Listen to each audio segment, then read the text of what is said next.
Hi everyone, मैं अश्विन। स्वागत है आप सभी का मेरे यूट्यूब चैनल पे।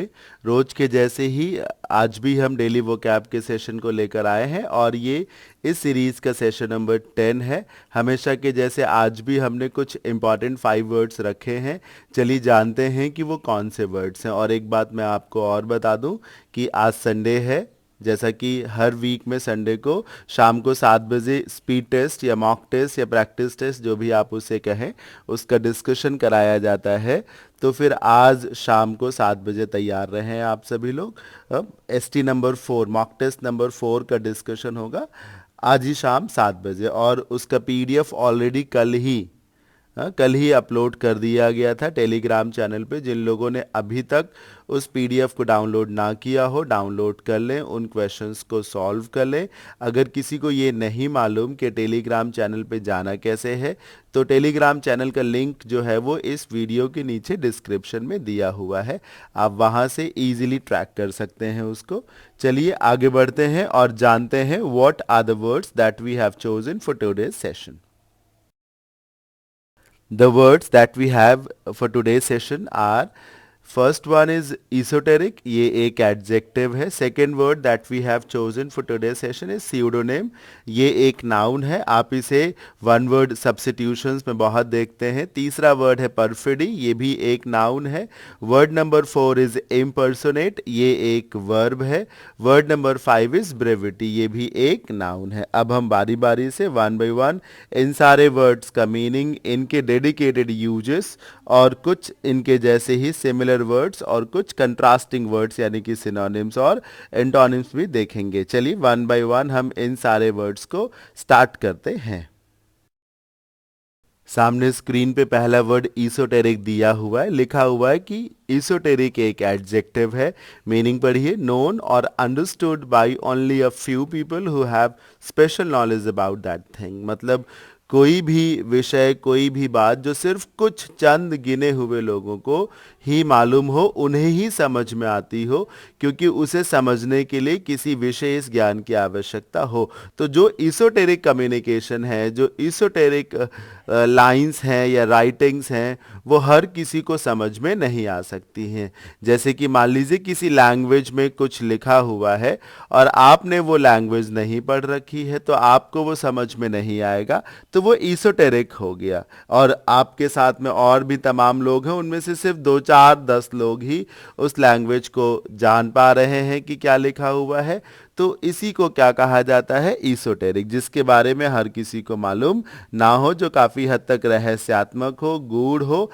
काफी हद तक उसको जानने के लिए you need to have special knowledge, और आपने उस लैंग्वेज को, उस तरीके को नहीं देखा है, नहीं पढ़ा है, इस वजह से आप नहीं जानते। जैसे एक लैंग्वेज है शॉर्ट हैंड।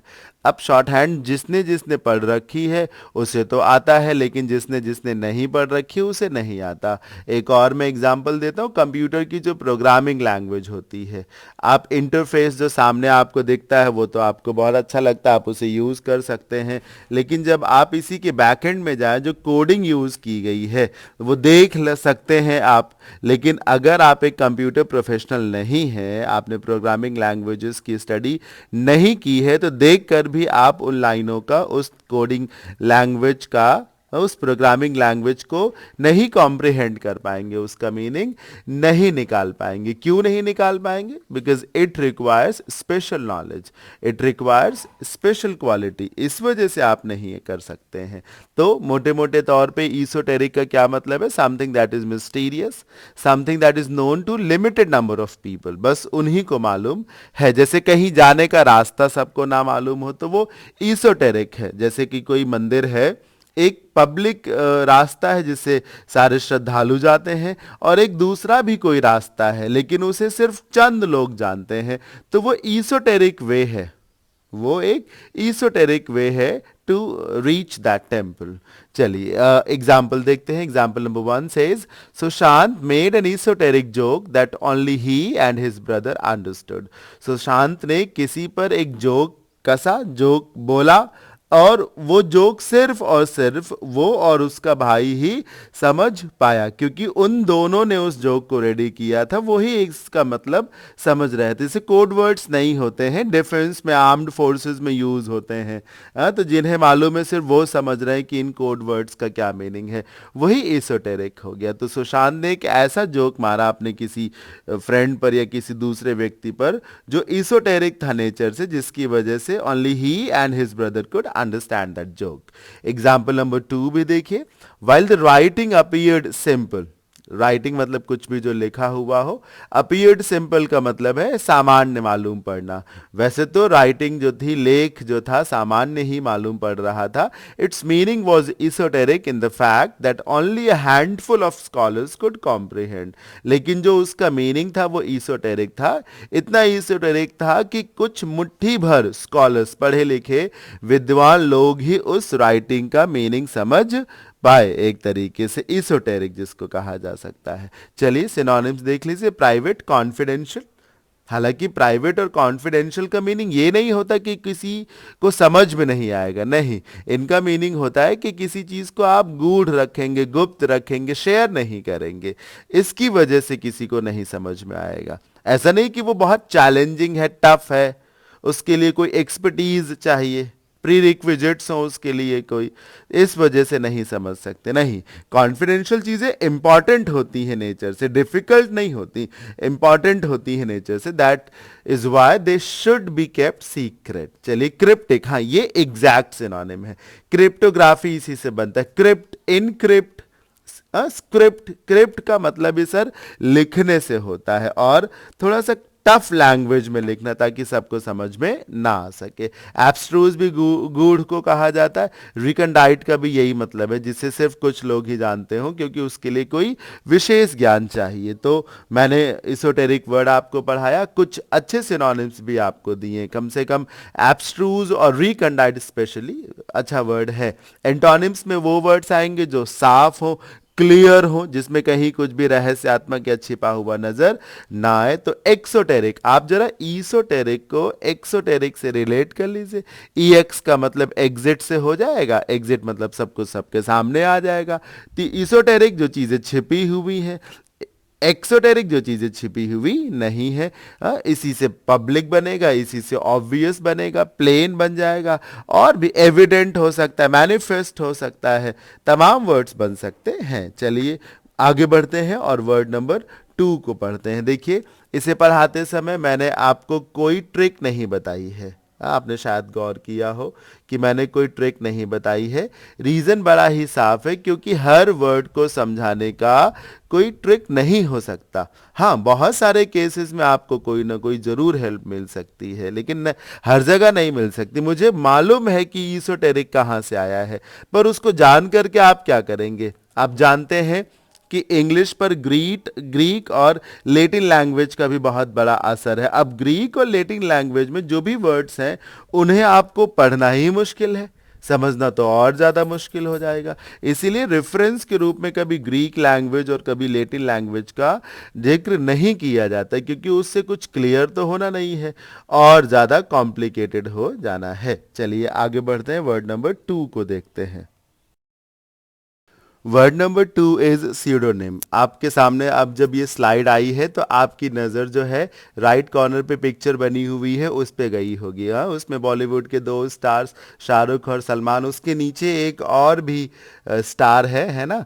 तो उसी से आपको मैं समझाता हूँ। पहली बात देखिए, NYM, NYM, नेम जो लिखा हुआ है, ये नाम बताने के लिए यूज होता है। ऐसे तमाम वर्ड्स हैं, जैसे सिनोनिम, एंटोनिम, और एनोनिमस, एलोनिम, बहुत सारे वर्ड्स बन सकते हैं इससे।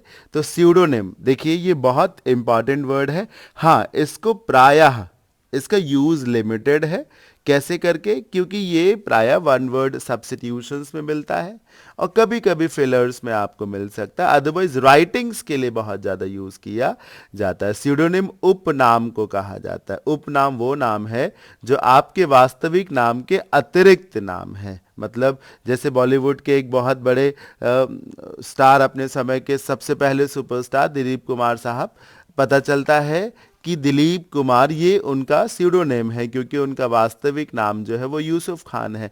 अब वास्तविक नाम यूसुफ खान है, लेकिन none of us know him with that name, तो हम उन्हें जिस नाम से जानते हैं दिलीप कुमार, वो तो उनका स्यूडोनेम ही हो गया ना।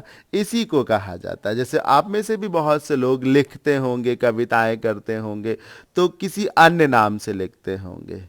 जैसे मेरा एक स्टूडेंट है, उसका नाम विकास है, बहुत सुंदर लिखता है, लेकिन जब वो कुछ भी लिखता है तो अपना नाम ऋषभ रखता है वहां पर। तो इसी को कहा जाता है स्यूडोनिम, जो आपका काल्पनिक नाम है, जो उपनाम है, जिसका प्रयोग प्रायः वस्तुतः आप लिखने के लिए करते हैं, मतलब कुछ लेखनी के लिए, कविता के लिए, गद्य के लिए, पद्य के लिए इस्तेमाल करते हैं। अब जो राइट कॉर्नर पे पिक्चर बनी है, आप देखिए ना कितनी फनी है। एक तरफ सलमान खान है, एक तरफ शाहरुख खान है। सलमान खान कह रहे हैं प्रेम, नाम तो सुना ही होगा। अब प्रेम स्यूडोनेम है क्योंकि वास्तविक नाम तो सलमान है। फिर शाहरुख क्या बोलते हैं, राहुल, नाम तो सुना ही होगा। अब राहुल भी स्यूडोनेम है क्योंकि वास्तविक नाम तो शाहरुख है। अब नीचे देखिए कितना फनी तो ये है, मैंने खास तौर पे इसी इमेज को ध्यान में रखते हुए ही जो है इसको रखा है यहाँ पर। तो एक बिल्ली सी बनी हुई है और वो क्या, बिल्ला सा बना हुआ क्या कह रहा है, और मेरा नाम है सूरमा भोपाली, मतलब स्यूडोनेम हो गया ना एक तरीके से। चलिए, तो ये था स्यूडोनेम का मीनिंग। उपनाम जो आपका हो उसी को कहते हैं। ठीक, चलिए मीनिंग पढ़ लेते हैं। Pseudonym is a name which someone, usually a writer, इस बात को जरूर मेंशन करें कि लेखक के लिए इस्तेमाल होता है, uses instead of his or her real name. Example number 1 देखिए, the famous singer always checks into hotels. देखिए, check in to a place का मतलब है किसी स्थान के अंदर जाना, किसी बिल्डिंग में प्रवेश करना, प्रायः अपने कार्ड के साथ, है ना, अपनी अपनी इंफॉर्मेशन के साथ। एक तरीके से आप वहां पर एक फॉर्मल एंट्री करेंगे, सामने से एंट्री करेंगे, कोई चोरी नहीं करेंगे। तो the famous singer checks into, always checks into hotels under a pseudonym so that her fans may not find her. वो फेमस सिंगर जो है हमेशा होटल्स में दूसरे नाम से एंट्री करती हैं ताकि उनके फैंस जान ना पाए उनको। एग्जाम्पल नंबर 2 देखिए, in earlier years women had to use a pseudonym to publish their works। Work में वैसे तो एस नहीं लगता क्योंकि अनकाउंटेबल नाउन में आता है, लेकिन अगर वर्क को किसी की रचना के लिए, किसी की कृति के लिए, कविता संग्रह, गद्य संग्रह के लिए हो तो वर्क्स होता है। क्या लिखा हुआ कि पहले के समय में महिलाओं को अपने वर्क्स, अपने कविता संग्रहों को पब्लिश कराने के लिए स्यूडोनिम्स का यूज करना पड़ता था। दे हैड टू, मजबूरी, because writing was considered to be men's job then. क्योंकि उस वक्त जो है वो लेखनी, जो लेखन था, वो पुरुषों का काम माना जाता है, कि जो लेखक हो सकते हैं वो महिलाएं ना हो करके पुरुष ही होने चाहिए। तभी जब महिलाएं कुछ लिखती थी तो वो अपने वास्तविक नाम से उसको सामने नहीं लाती थी। सिमिलर वर्ड्स देखिए, पेन नेम, जो आपने अपना नाम कलम से लिख दिया। एनोनेम का मतलब भी यही होता है, सोब्रिक्वेट और एलियास, इन सब का भी वही नेम होता है। जो निक नेम हो, जो फेमस नेम हो, आपका वास्तविक नाम कुछ और है और लोग जानते हैं आपको किसी और नाम से है। चलिए हम सब आगे बढ़ते हैं और वर्ड नंबर 3 को पढ़ते हैं। Word number 3 is perfidy. Perfidy एक नाउन है और आप इमेज को देख करके भी बाकी बहुत कुछ समझ गए होंगे। हाँ, परफिडी धोखाधड़ी के लिए है, बिट्रे करने के लिए है, चीट करने के लिए एक तरीके से है। हाँ, क्रूअल बिहेवियर दिखाने के लिए भी, खास तौर पे चोरी के लिए, धोखाधड़ी के लिए इस्तेमाल होता है। जो जो ट्रीचरी को परफॉर्म करे, जो बिट्रेयल दे एक तरीके से। Perfidy is the action of betraying someone और behaving very badly towards someone. किसी व्यक्ति को धोखा देना या उससे दुर्व्यवहार करना। आप पिक्चर के माध्यम से देख सकते हैं, एक लड़का है और एक लड़की है, दोनों ने एक दूसरे को इम्ब्रेस कर रखा है, हग कर रखा है, और देखिए लड़का कितना दुष्ट है, बदतमीज है, और जो है आप मतलब एक दूर एक लड़की है और उसको भी एक तरीके से वैसी ही नज़र से देख रहा है। इसी को कहा जाता है सर, क्या इसी को कहा जाता है परफिडी। मतलब आप एक तरीके से किसी एक के साथ रिलेशनशिप में है और आप एट द सेम टाइम जो है दूसरे के साथ भी रिलेशनशिप में है, तो आप अपने एक पार्टनर को या दोनों ही पार्टनर को एक तरीके से धोखा ही तो दे रहे हैं। परफिडी जिसको कहा जाता है, जैसे एक गोविंदा की फिल्म आई थी साजन चले ससुराल, उस फिल्म में परफिडी को ही तो परफॉर्म किया था गोविंदा ने ना, एक नहीं बल्कि दो दो पत्नियां हो जाती हैं। चलिए आगे बढ़ते हैं और एग्जाम्पल्स को देखते हैं। When the bureaucrats perfidy against the government was brought to light. देखिए, excuse me, bring to light एक फ्रेज है जिसका मतलब ही होता है किसी चीज को प्रकाश में लेकर आना, सबके सामने लेकर के आना, पर्दा हटा देना, अनकवर कर देना, अनवेल कर देना, डिस्क्लोज कर देना। तो जब सरकार के खिलाफ उस नौकरशाह ने जो धोखाधड़ी की थी वो सबके सामने आई, people from all over the country called for the man to be executed. फिर देश भर से लोगों ने ये डिमांड करनी शुरू कर दी कि अब इस ब्यूरोक्रेट को सजा दी जानी चाहिए। एग्जीक्यूट करने का मतलब है लीगल मीडियम से, लीगल तरीके से पनिश करना जिसको कहा जा सकता है। तो जब सरकार के खिलाफ उस ब्यूरोक्रेट की गई परफिडी मतलब धोखाधड़ी सबके सामने आ गई, it was brought to light, तो देश भर में आंदोलन छिड़ गया और हर किसी का ये मानना था कि अब इसको कठोर से कठोर दंड दिया जाना चाहिए। एग्जाम्पल नंबर 2 को रीड आउट करिए। Because my husband's perfidy hurt me terribly. ये हर्ट का सेकेंड फॉर्म है क्योंकि मेरे हस्बैंड की जो धोखाधड़ी थी उसने मुझे बहुत ज़्यादा हर्ट किया, बहुत ज़्यादा मैं अंदर से टूट गई या फिर उसने मुझे बहुत ज़्यादा हर्ट किया। So what I did, I served him with divorce papers. तो मैंने तलाक के पेपर्स भिजवा दिए। I chose to go for divorce. तो मैंने डिवोर्स लेने का रास्ता अपनाया। क्यों? क्योंकि मुझे पता चला कि वो परफीडियस था, वो धोखेबाज था, वो धोखा दे रहा था मुझे और मैं उससे बहुत ज़्यादा हर्ट हुई। तो I served him with divorce papers. Synonyms देखिए, ट्रीचरी लिखा हुआ, धोखाधड़ी, इसी से ट्रीचरस बनता है एडजेक्टिव। बिट्रेयल से का मतलब ही धोखाधड़ी होता है, बिट्रे इसी से बनता है। ट्रीजन का मतलब ही धोखाधड़ी। जुडास्किस का मतलब भी होता है ये एहसास कराना कि आपको वास्तव में किसी से लगाव है पर लगाव नहीं है। बेसिकली ये जो आप इमेज देख रहे हैं यही जुडास्किस है। देखिए ये एक ईडियम है। अभी मैंने कल ही ईडियम्स एंड फ्रेजेस का सेशन लिया है, तो अभी जब नेक्स्ट टाइम जब भी ऐसा सेशन आएगा मैं जुडास्किस को डिटेल में एलैबोरेट करूंगा, आप सभी को समझाऊंगा। इनफिडेलिटी, ये फिडेलिटी का ऑपोजिट है। फिडल होने का मतलब होता है लॉयल होना, FIDEL, फिडल मतलब टू बी लॉयल। तो फिडेलिटी मतलब लॉयल्टी और इनफिडेलिटी ऑपोजिट हो जाएगा, डिसलॉयल्टी हो जाएगा। So these were the synonyms for the word perfidy यानी कि धोखाधड़ी। एंटोनिम्स देखिए, इसमें वो वर्ड्स आएंगे जिसमें एक तरीके से धोखाधड़ी नहीं होगी, जिसमें लॉयल्टी को शो किया जाएगा। पहला वर्ड लॉयल्टी लिखा भी है, एलिगेंस लिखा हुआ, बहुत एलिगेंस को के बाद प्रेपोजिशन टू लगता है। इसका एक खास नेचर है वो समझ लीजिए। एलिगेंस का खास तौर पे यूज देश के लिए किया जाता है। जब देश के प्रति आपके मन में प्रेम है, खास तौर पे देश के लिए जब आपके मन में समर्पण है, क्या कहेंगे उसको हिंदी में, लॉयल्टी को एक तरीके से मुझे समझ में नहीं आ रहा, लॉयल्टी को क्या कहेंगे, चलिए छोड़िए, मतलब एक तरीके से फिडेलिटी। देखिए आगे मुझे वर्ड तो नहीं मिला एक तरीके से, तो फिडेलिटी वही इनफिडेलिटी का ऑपोजिट, इंटीग्रिटी, ऑनेस्टी, ये सारे वर्ड्स हो गए। तो सेवा भाव जिसको कहा जा सकता है, स्वामी भक्ति जिसको कहा जा सकता है, तो ये परफिडी के ऑपोजिट्स हो गए। चलिए आगे बढ़ते हैं। और कैसा लग रहा है आप सभी को सेशन, प्लीज मुझे लाइव चैट के माध्यम से बताते रहें। और आप ना एक काम और किया करें, ज्यादा से ज्यादा वर्ड्स को खुद भी गेस किया करें। जरूरी नहीं कि मैंने जितने सिनोनिम्स एंटोनिम्स बता दिए सिर्फ उतने ही हो सकते हैं, नहीं, आप और वर्ड्स गेस करिए। मैं लाइव चैट्स में देखता रहता हूं तो वहां से मैं रिस्पॉन्ड करूंगा आप सभी को। चलिए वर्ड नंबर 4 को पढ़ते हैं।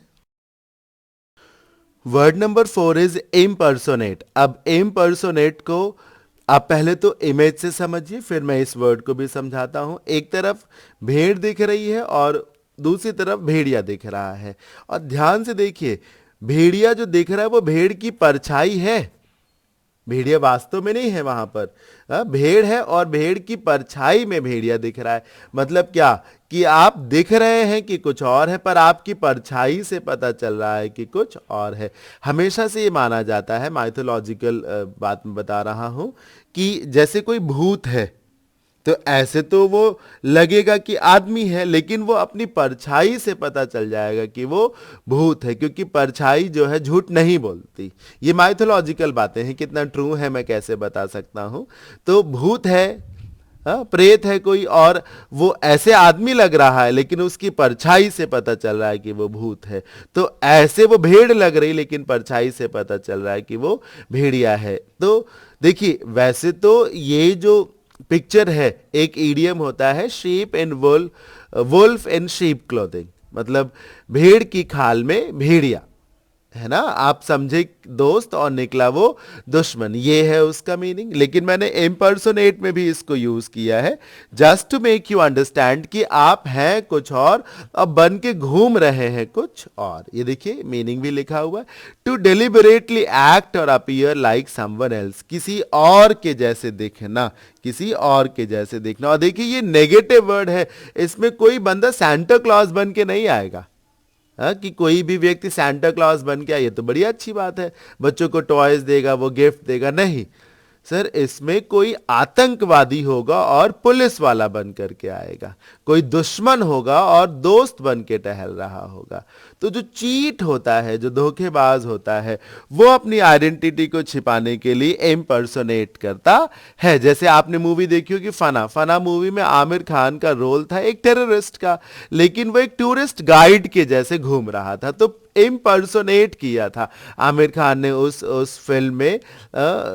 एक तरीके से वो था टेररिस्ट, सेकेंड हाफ में पता चलता है, और टूरिस्ट बना वो घूम रहा था, तो इम्पर्सोनेट करना कहा जा सकता है। एग्जाम्पल देखिए। अच्छा, मैं आपको इसका वास्तविक तरीका भी समझाता हूं। पर्सनेट, पर्सन मतलब आप जो हैं, इसी से पर्सोनिफिकेशन बनता है। तो पर्सन मतलब जो आप हैं, और आई एम से ऑपोजिट हो गया, तो जो आप नहीं हैं। तो जो आप दिख रहे हैं वो आप नहीं है, या जो आप नहीं है वो आप दिख रहे हैं, ये हो गया इम्पर्सनेट। और शक्ल सूरत पहनावे के लिए विशेषतया है इस्तेमाल किया जाता है। और मैं फिर से बता दूं, आतंकवादी पुलिस वाला बन के टहल रहा होगा, या आतंकवादी नेता बन के टहल रहा होगा, तो ये इम्पर्सोनेट है। A strange man decided to impersonate a police officer so that he could pull over unsuspecting drivers. Pull over मतलब किसी को रोकना कहीं पर, and rob them of money.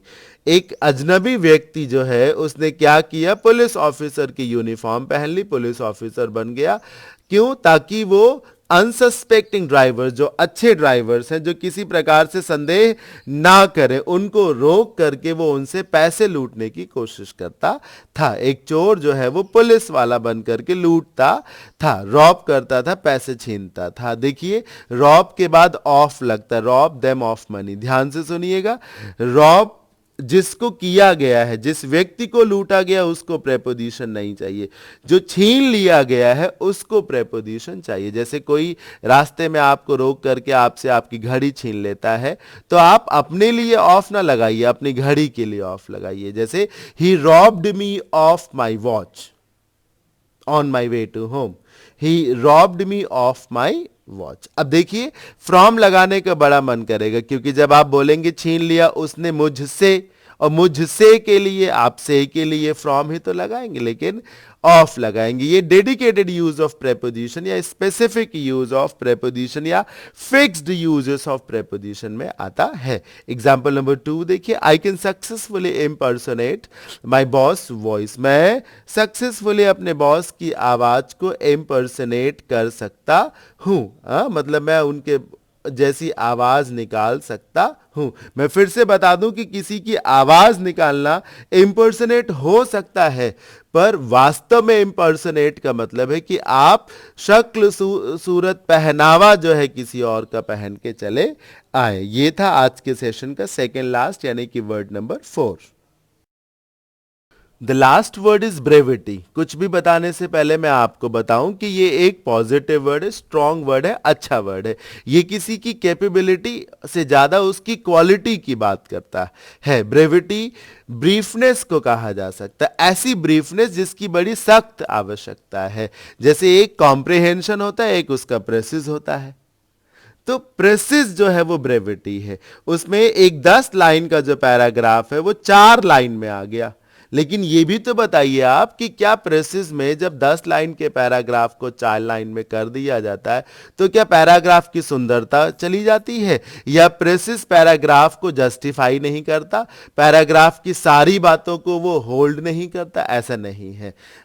ऐसा बिल्कुल भी नहीं होता। प्रेसिस में पूरा पैराग्राफ होता है, पूरे पैराग्राफ का थॉट होता है, बस उसको प्रेजेंट करने का तरीका बेहद कंसाइज होता है। जैसे घरों में जो फैंस लगे होते हैं, कंडेंसर होता है, छोटा सा एक प्रोडक्ट, और पावर उसमें बहुत ज्यादा होती है, इसी को ब्रेविटी कहा जाता है। गागर में सागर जिसको कह सकते हैं, बिहारी लाल जी का काम था ये है। हिंदी पद्य साहित्य के शायद वो बहुत बड़े कवि थे, और शायद उन्होंने कृष्ण भगवान पे बहुत कुछ लिखा, और उन्हें ही गागर में सागर भरने वाले कवि भी कहा और लेखक भी कहा जाता था। तो गागर में सागर, इसी को ब्रेविटी कहा जाता है। किसी बात को बहुत कम से कम शब्दों में कहना, लेकिन उसके एसेंस को मेंटेन करके रखना, कम शब्दों में बड़ी बात कह देना, ब्रेविटी इसको कहा जा सकता है।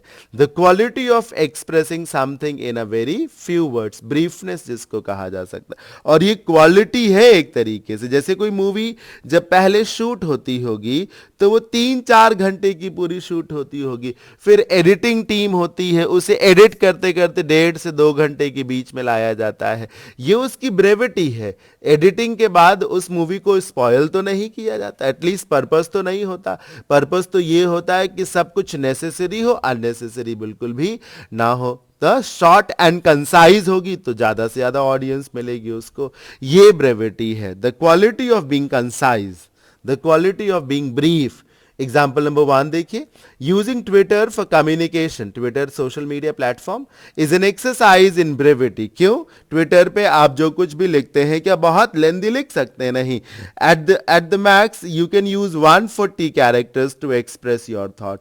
तो 140 कैरेक्टर्स में आपको अपनी बात कहनी है, बहुत कम कैरेक्टर्स में कहनी है। तो अगर आप एक अच्छे व्यक्ति होंगे, स्ट्रांग होंगे, कॉन्फिडेंट होंगे, तो आप अपनी ब्रेविटी को यूज करेंगे, you will exercise your brevity, और 140 कैरेक्टर्स में ही आप 1400 कैरेक्टर्स के बराबर इंपैक्टफुल बात को कह सकेंगे। एग्जाम्पल नंबर 2 देखिए, the president made his points with praise वर्दी ब्रेविटी। राष्ट्रपति ने अपना भाषण दिया, अपनी बात कही और कम से कम शब्दों में कही, और वो जो कम से कम शब्दों का इस्तेमाल किया वो प्रेज वर्दी निकले। सिनोनिम्स देखिए, कंसाइजनेस, सकिंटनेस का मतलब ही होता है संक्षेप में कहना और पूरा कहना। ये नहीं आधा खा गए, कहा पूरा लेकिन कम शब्दों में कहा। एंटोनिम्स, बहुत बढ़ा चढ़ा करके, लॉन्ग विंडेड से बना है लॉन्ग विंडेडनेस, लॉन्ग विंडेड एक्सप्लेनेशन होता है, बहुत घुमा फिरा करके, बहुत बढ़ा चढ़ा करके। वर्बोसिटी जानते होंगे आप सभी लोग, जब शब्दों का ढेर लगा दिया, जो पॉलिटिकल लीडर्स करते हैं, एक जरा सी बात को कहने में 2 घंटे लगा सकते हैं। और जो पढ़े लिखे इकोनॉमिस्ट, इंटेलेक्चुअल्स होते हैं, they always exercise their brevity. वो ज्यादा एग्जैजरेट नहीं करेंगे, बहुत कम शब्दों में बड़ी बात को कहना ही अपनी जीत और अपनी काबिलियत समझेंगे। चलिए आगे बढ़ते हैं। तो आज अभी के लिए इतना ही। शाम को मिलेंगे ST number 4, mock test number 4 के डिस्कशन के साथ। शाम को तकरीबन 7 बजे के आसपास सेशन स्टार्ट होगा। पहले से ही आप उस पूरी फाइल को सॉल्व कर लीजिए। 50 क्वेश्चंस होंगे, उन्हें सॉल्व कर लीजिएगा पहले से ही। और वो 50 क्वेश्चंस टेलीग्राम चैनल पे डाल दिए गए थे कल ही, जिसका लिंक नीचे दिया हुआ है, चैनल का नाम भी लिखा हुआ है। टेलीग्राम ऐप को डाउनलोड कर लें और वहीं से आप जा सकते हैं उस पर, उसे पढ़ के ज़रूर रखें ताकि ज़्यादा से ज़्यादा आप गेन कर सकें। कैसा लगा आप सभी को अभी का सेशन मुझे ज़रूर बताएं। ज़्यादा से ज़्यादा मेरे वीडियोस को लाइक किया करें, शेयर किया करें, है ना। यही एक सपोर्ट है जो आप मुझे दे सकते हैं और प्लीज़ मुझे आपके सपोर्ट की आवश्यकता है। जब सबको आवश्यकता है तो मुझे भी आपके सपोर्ट की ज़रूरत है। चलिए अभी के लिए इतना ही। Thank you so much for joining me. Thank you so much for coming live. Bye bye. Take care. See you in the evening today.